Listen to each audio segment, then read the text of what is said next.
মাননীয় বিচারপতি অভিজিৎ গঙ্গোপাধ্যায়, যাকে বঙ্গ টিভি অন্তত রিয়েল হিরো বলে বলে, আপনাদের কাছে প্রত্যেক মুহূর্তে রিয়েল হিরো বলে বলে, তো সেই অভিজিৎ গঙ্গোপাধ্যায় এই মুহূর্তে পদত্যাগ করতে চলেছেন। আমরা বৃহত্তর লড়াইয়ের ক্ষেত্রে তাকে দেখতে চাই। সাধারণ মানুষও বারবার বলেছিল বৃহত্তর লড়াইয়ে অভিজিৎ গঙ্গোপাধ্যায়কে দেখতে চান। দেখি তিনি কোথায় যান, এই মুহূর্তে তার অবস্থান নিয়েও কথা বলবো। আমার সঙ্গে রয়েছেন মাননীয় বিচারপতি অভিজিৎ গঙ্গোপাধ্যায়, এখনো তার পদ থেকে ইস্তফা দেননি, তবে তিনি দেবেন জানিয়েছেন মঙ্গলবার। স্যার, আপনাকে বঙ্গ টিভিতে স্বাগত। নমস্কার স্যার, হঠাৎ করে এই সিদ্ধান্ত তার কারণ হচ্ছে বৃহত্তর ক্ষেত্রে আমি পা দেবো, সেই জন্যে আদালতে তো যারা মামলা করেন শুধু তারাই আসেন। এই মামলার বাইরে বহু মানুষ থাকেন যারা সত্যিকারের অসহায়। আমার মনে হয়েছে বহু অসহায় মানুষ আমার আদালতে এসছেন, রাস্তায় দেখা করেছেন, কথা বলেছেন। তারা আদালতে যাওয়ার মতো পরিস্থিতি তাদের নয়, বা পয়সাও নেই। আদালতে তো প্রচুর টাকা লাগে একটা মামলা করতে হলে। তবে তার জন্য সরকারের ব্যবস্থাও আছে, লিগ্যাল এড আছে, তারা খুব ভালো কাজ করে। বিশেষ করে আমাদের কলকাতায়, পশ্চিমবঙ্গে খুব প্রশংসনীয় কাজ করে। তো সেই অসহায় মানুষদের পাশে বৃহত্তর ক্ষেত্রে দাঁড়ানো প্রয়োজন বলে আমার মনে হয়েছে এখন। সেই জন্যে এই পদ আমাকে ছাড়তে হচ্ছে। আর একটা জিনিস আমাদেরকে বারে বারে বিরোধী দল, যখনই আমি ন্যায় বিচার করতে গেছি বা করেছি, তখনই অপমানজনক বহু মন্তব্য করেছে, রঙ্গ ব্যঙ্গ কুৎসিত ইঙ্গিত। বর্তমান শাসক দল যারা শাসক দলের মুখপাত্ররা করেছেন। শাসক দলে মমতা ব্যানার্জি কখনো করেননি, মুখপাত্ররা করেছেন। তো তাদের তরফ থেকে একটা আহ্বান ছিল যে আপনি মাঠে চলে আসুন, মাঠে এসে এই কথাগুলো বলুন। তো তাদের আহ্বান আমার এই চলে আসার ক্ষেত্রে একটা অত্যন্ত প্রয়োজনীয় উপাদান হয়ে কাজ করেছে। আমি সেই জন্য মাঠেই চলে আসতে যাচ্ছি। স্যার, সরাসরি কোট আনকোট একটা খবর আসছে রীতিমতো যে আপনি বিজেপিতে যোগ দিচ্ছেন তমলুক থেকে, প্রার্থী হচ্ছেন লোকসভা ভোটের। একদম কোট আনকোট বঙ্গ টিভির কাছে এই খবর এসছে। না, আপনাদের কাছে এই খবর কিভাবে এসছে আমি জানি না। আমার কাছে এই ধরনের কোনো খবর নেই। আমি হ্যাঁ, কোথায় যোগ দিচ্ছেন? দেখুন, রাজনৈতিক দল তো অনেকগুলো আছে। বামফ্রন্টে ধরুন 7-8টা দল আছে, কংগ্রেস আছে, বিজেপি আছে। এর যে কোনো একটা দলেই আমি যোগ দিতে পারি, বা কোনো দলেই আমি যোগ না দিতে পারি। এমন হতে পারে যে আমি হয়তো একটা সম্পূর্ণ নতুন দল সেখানে যোগ দিলাম, হতে পারে। তো সেই ব্যাপারে এখনো নির্দিষ্টভাবে কিছু বলার সময় আসেনি। সেই সময় এলে আমি আপনাদেরকে নিশ্চয়ই জানাবো। স্যার, বৃহত্তর রাজনৈতিক স্বার্থে কি আপনি এই ইস্তফা দিলেন? না না না না না না না, বৃহত্তর রাজনৈতিক স্বার্থে এ কথা বলা যাবে না। তার কারণ হচ্ছে আমি তো বিচারপতির আসনে বসে কোনো রাজনীতি করছিলাম না। এটা ওদের শাসক দলের অর্ধশিক্ষিত মুখপাত্ররা যাই বলুন না কেন, তাদেরকে আমি অর্ধশিক্ষিত ছাড়া কিছু মনে করি না। হ্যাঁ, তো আমি তাদের প্রশ্নের কোনো উত্তর দিইনি, কারণ আমি মনে করি যে কারো প্রশ্নের বা কারো মন্তব্যের যদি কোনো প্রতিক্রিয়া দিতে হয়, সেটা একমাত্র মমতা বন্দ্যোপাধ্যায়। তিনি একজন বরিষ্ঠ রাজনীতিবিদ, বহুদিন ধরে রাজনীতি করেছেন। তিনি যদি কোনো মন্তব্য করেন, তার এইসব চ্যাংড়াদের উত্তর আমি কি দেবো? চ্যাংড়াদের মন্তব্যের কোনো উত্তর আমি দেবো না। হ্যাঁ, তো তারা অপমানটা করতে পারেন, সেটা করেছেন। তো তারা আহ্বান জানিয়েছেন যে আপনি চলে আসুন মাঠে। সেটা আমার কাছে নিশ্চয়ই একটা চ্যালেঞ্জ। না, তারা চ্যালেঞ্জই জানিয়েছিলেন, কিন্তু তারা বলেছেন মাঠে আসুন। তো আমার কাছে সেটা একটা আহ্বান বলে মনে হয়েছে। আমি সেই জন্য মাঠে চলে আসছি। এখনো আসেনি, পদত্যাগ করে তারপর আসবো। তারপর তাদের সঙ্গে কথাবার্তা হবে, প্রশ্ন উত্তর হবে। তবে হ্যাঁ, আমি এসব চ্যাংড়া ছোড়াদের প্রশ্নের উত্তর কোনো আমি দেবো না। না, আপনাকে এরকমও বলা হয়েছে মাননীয় বিচারপতি অভিজিৎ গঙ্গোপাধ্যায়, কমরেড অভিজিৎ গঙ্গোপাধ্যায়, আপনি যা ইচ্ছা করে নিন। হ্যাঁ, যিনি বলেছেন, হ্যাঁ হাসছি কারণ যিনি বলেছেন তিনি এই মুহূর্তে প্রায় তৃণমূল থেকে ব্রাত্য হয়ে যেতে বসেছেন। আর তৃণমূলে তার কতদিন আয়ু আমি জানি না, তবে তিনি তার সঙ্গে এখন আমার মোটামুটি বন্ধুত্বের সম্পর্ক। তিনি আমাকে তার উপন্যাস পড়তে দিয়ে গেছেন, উপন্যাস পড়েছি, খুব ভালো লেগেছে। কুণাল ঘোষের লেখার হাত খুব ভালো। তো এবং আমার মানুষটিকে ভালো লেগেছে। উনি মুখপাত্র হিসেবে যা বলার বলেছেন, কিন্তু মানুষ হিসেবে আমার কুণাল ঘোষকে বেশ লেগেছে, বেশ ভালো লেগেছে। একটা বিচারপতিদের সাক্ষাতে মুখ্যমন্ত্রীর সঙ্গে আপনার একবার দেখা হয়েছিল, মুখ্যমন্ত্রী বলেছিলেন আপনি আপনার কাজটা করুন, আপনাকে এইরকমও বলেছিলেন আপনি যে কাজটা করছেন আপনি চালিয়ে যান, এরকম কথা বলেছেন উনি বলেছিলেন।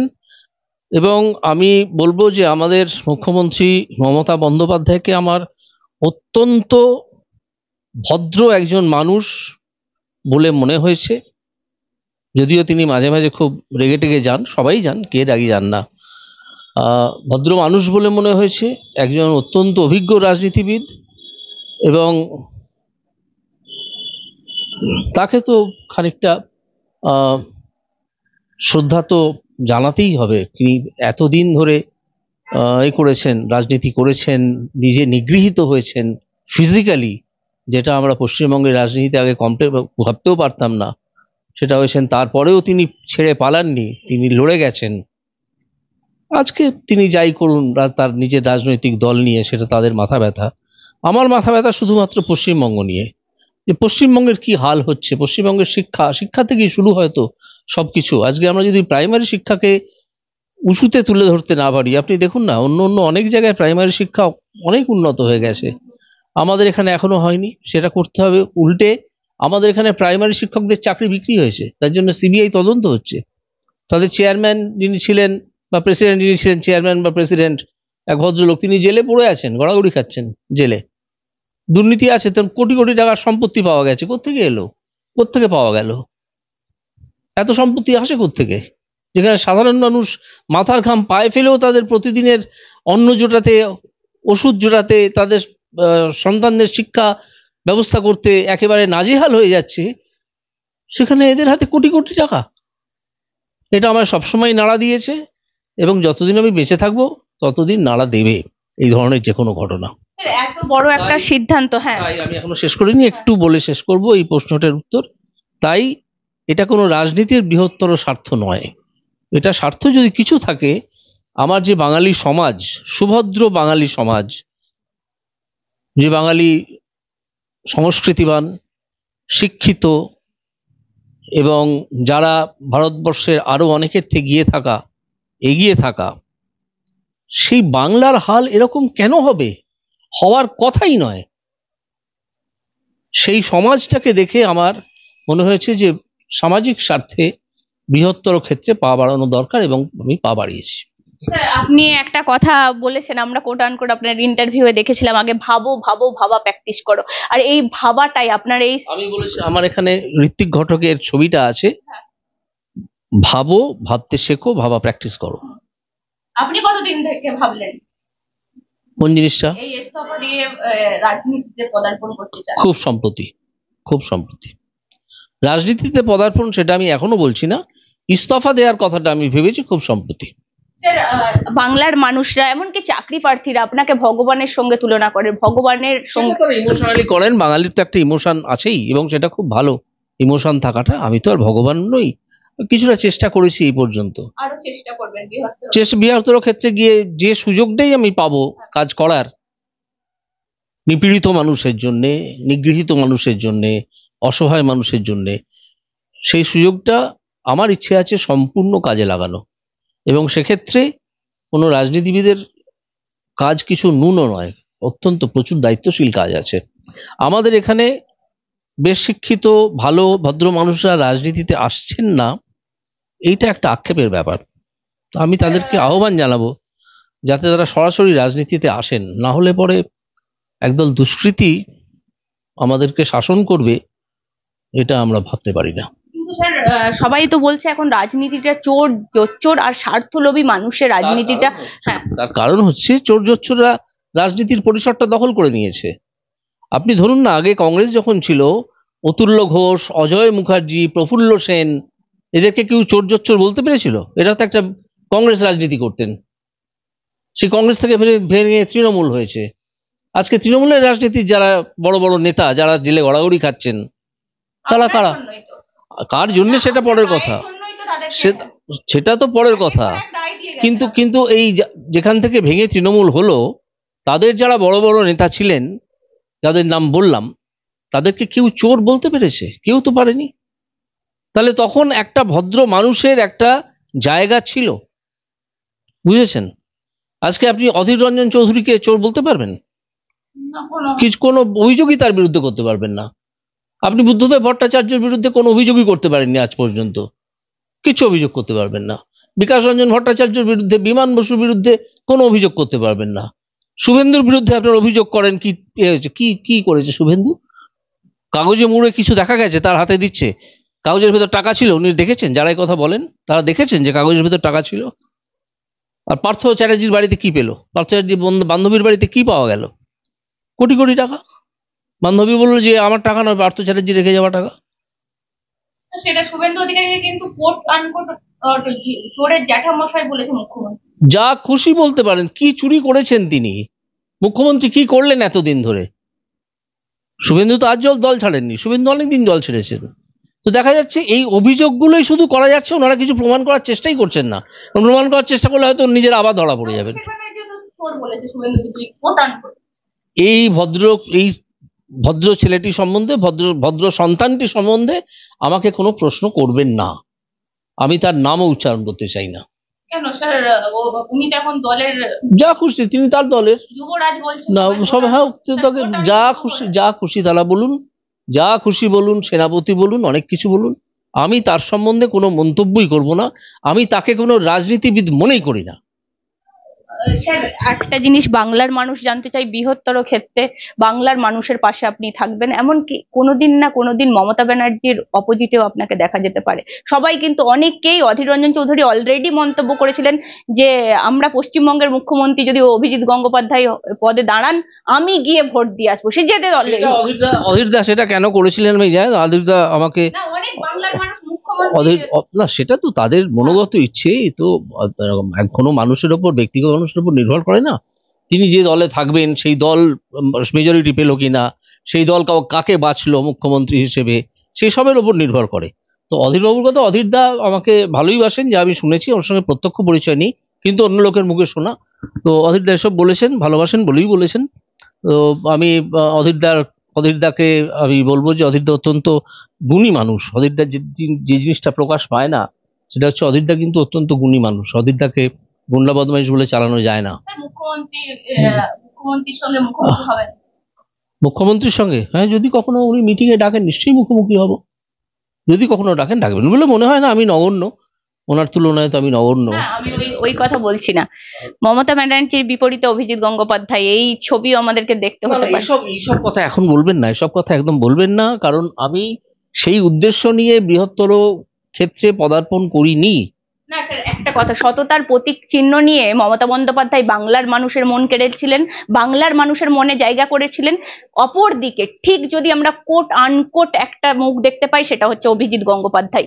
বাংলার রাজনীতিতে যথেষ্ট প্রভাব ফেলবে, শুধু রাজনীতি কেন, সামাজিক ক্ষেত্রেও যথেষ্ট প্রভাব ফেলবে, এবং আন্দোলনের মুখও অভিজিৎ গঙ্গোপাধ্যায়। আমি জানি না, তা যদি হয়, মানুষ যদি মনে করে যে আমি তাদের কোনোভাবে উদ্বুদ্ধ করতে পারছি, তাহলে আমি নিজেকে ভাগ্যবান মনে করব। আর এখানে সৎ রাজনীতিক অনেক আছেন। আপনারাও জানেন, আপনারা তো সাংবাদিক, আপনারা জানেন এখানে সৎ রাজনীতিক অনেক আছেন। সবাই চুরি করে না। আপনি প্রদীপ ভট্টাচার্য কংগ্রেসের বলতে পারবেন চুরি করেন? সৌগত রায় তৃণমূলের বলতে পারবেন চুরি করেন? বলতে পারবেন? 5 লাখ টাকা নিতে দেখা গেছে। আর সে কি তুমি নিজের জন্য নিয়েছেন? কখনো ওনার লাইফস্টাইল দেখুন না। কয়েকজন তো শ্রদ্ধেয় রাজনীতিক এখনো আছেন, সব দলেই আছেন। কোট আনকোট এই কত বছর ধরে যেভাবে চোর শোনা যাচ্ছে, একে অপরকে চোর কটাক্ষি করছে, রাজনীতিটা শুনুন। যখন শিক্ষাক্ষেত্রে বিরাট দুর্নীতি উদ্ঘাটিত হলো, তখন দেখা গেল যে চাকরি চুরি করে অন্যকে দিয়ে দেওয়া হয়েছে, যাদের পাওয়ার কথা তাদেরকে দেওয়া হয়নি। আজও সেই নিয়ে মামলা চলছে। মামলাটা চলুক, মামলা শেষ কোথায় হয় আমিও তার জন্য অপেক্ষা করব, আরো 5 জন অপেক্ষা করবেন। কিন্তু সেখানে তো প্রাথমিকভাবে আমি যা দেখেছিলাম তাতে চুরি দেখেছিলাম। তা না হলে পরেশ অধিকারীর মেয়ে কিভাবে চাকরি পায়? এরকম আরো কতজন আছে, সেগুলো খুঁজে বার করলেই পাওয়া যাবে, খুঁজে খুঁজে বার করা হবে বলে আমি আশা করি। কোট আনকোট চাকরিকে একটা মানে চাকরি চুরি আমরা এর আগে ভাবিনি, মানে এর আগে কেউই ভাবেনি, কেউই ভাবেনি। কে ভেবেছিল এইভাবে যে চাকরি চুরি করা যায়? এটা তো একটা মানে ডক্টরেটের থিসিসের মতো। স্যার, আইনজীবী থেকে বিচারপতি, বিচারপতি থেকে একদম ইস্তফা দিয়ে নতুন নতুন একটা জীবন শুরু। ইস্তফা আমি এখনো দিইনি, ইস্তফা আমি মঙ্গলবার দেবো। নতুন একটা জীবনে যাবো, তাতে কি হয়েছে? আমি তো চাকরি ছেড়ে একেবারে শূন্য অবস্থায় ওকালতি শুরু করেছিলাম। আমার সঙ্গী ছিল মাত্র কয়েকজন বন্ধু, তারা মাত্র। এখনো আছে? হ্যাঁ, তারা এখনো আছেন। তাদের মধ্যে একজন, দুজন, আজকে তিনজন আজকে বিচারপতি, একজন আজকে অ্যাডভোকেট জেনারেল, আমার ক্লাসমেট। তারা আমাকে সেই সময় অত্যন্ত সাহায্য করেছেন, অত্যন্ত। তাদের পথপ্রদর্শন ছাড়া আমার পক্ষে ওকালতি করাও সম্ভব ছিল না, বুঝেছেন? স্যার, একদম শূন্য হাতে একদম আইনজীবী হওয়া, আইনজীবীর পর বিচারপতি। হ্যাঁ, সেটা কোর্ট আদালতের যারা বিচারপতিকে বেছে নেন তারা মনে করেছেন যে একে দিয়ে বিচারের কাজটা হবে, সেই জন্য হয়েছে। কিন্তু কলমের ডগায় একের পর এক শাসক দল শাসক দল তো, নাড়িয়ে দিয়েছে। শাসক দলের ভিত নড়ে গেছে কিনা আমি জানি না, তবে হ্যাঁ আমার ইদানিং মনে হচ্ছে যে শাসক দল আস্তে আস্তে ভেঙে পড়ছে। না, ভিত নাড়িয়ে দিয়েছেন কেন স্যার? আর আপনাকে সরিয়ে দেওয়া হয়েছে, আপনার জন্য একাধিক মামলা সুপ্রিম কোর্টে এরা আর্জি করেছে আপনাকে সরিয়ে দেওয়া হোক, কোট আনকোট আপনি যাতে ওই বিচার থেকে বিচার কার্যক্রম থেকে সরে যান। আমি একটি interview দিয়েছিলাম এবিপি আনন্দে, সুমন দেখে, সেটা থেকে সেখানে আমি ওই একজন কে একটা আছে, আমি নাম করতে চাই না, আমি নাম করতে চাই না, আমার পুরোটাই মনে আছে, আমি নাম করতে চাই না, আমি তার নাম করবও না, কারণ তাকে আমি রাজনীতিবিদ বলে মনেই করি না। কি মনে করি সেটা আমি পরে বলবো, আজকে বলবো না। তো তারা মামলা করেছিলেন যে আমার সম্বন্ধেই বলা হয়েছে, তিনি আমার সম্বন্ধেই, তার ধারণা অলরেডি তিনি ওপিনিয়ন ফ্রেম করে বসে আছেন, ফর্ম করে বসে আছেন, ফলে তাকে সরিয়ে দেওয়া হোক। চিফ জাস্টিস যা করেছেন, আমাদের ভারতীয় বিচার ব্যবস্থা তো একটা অত্যন্ত শক্ত ভিতের ওপর দাঁড়িয়ে আছে। এই ভারতীয় বিচার ব্যবস্থার ওপর আস্থা আছে বলেই আজও মানুষ বিদ্রোহে বিপ্লবে ফেটে পড়েনি, বিচারের আশায় চলে আসে। কিন্তু হাইকোর্টের ক্ষেত্রে একটা নজিরবিহীন ঘটনা ঘটিয়েছেন, আপনার জন্য হাইকোর্টের উপরেও মানুষ আস্থাশীল হয়ে পড়েছে। কোট আনকোট আপনি শুরু করেছেন স্যার, এইটা এইটা বাংলার মানুষও কমেন্ট করবে যে কোট আনকোট হাইকোর্টের উপর যে আস্থা এসেছে আমরা সমস্ত। আমার সামনে আমার প্রশংসা করবেন না, তাতে আমি অত্যন্ত এম্বারাসড হই। আমি যেটুকু পেরেছি করেছি, আমার অন্যান্য অনেক সহ বিচারপতিরা আছেন, তারাও যথেষ্ট, আমার চেয়ে অনেক দক্ষ বিচারপতি আছেন, তারাও চেষ্টা করছেন নিজের মতো করে।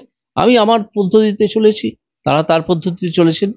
এবং ভারতবর্ষের স্বাধীন বিচার ব্যবস্থা এত জোরদার যে আমি এত ধরনের কথা বলেছি, রায় দিয়েছি, অর্ডার দিয়েছি, পর্যবেক্ষণ রেখেছি, আমাকে আজ পর্যন্ত কেউ, একটা লোকও, সে তৃণমূল কংগ্রেসের হোক, সিপিএম এর হোক, বা বিচারপতিদের মধ্য থেকে কেউ হোক, আমাকে ব্যক্তিগতভাবে কেউ একটা প্রশ্ন করেননি, কোনোভাবে প্রভাবিত করার চেষ্টা করেননি।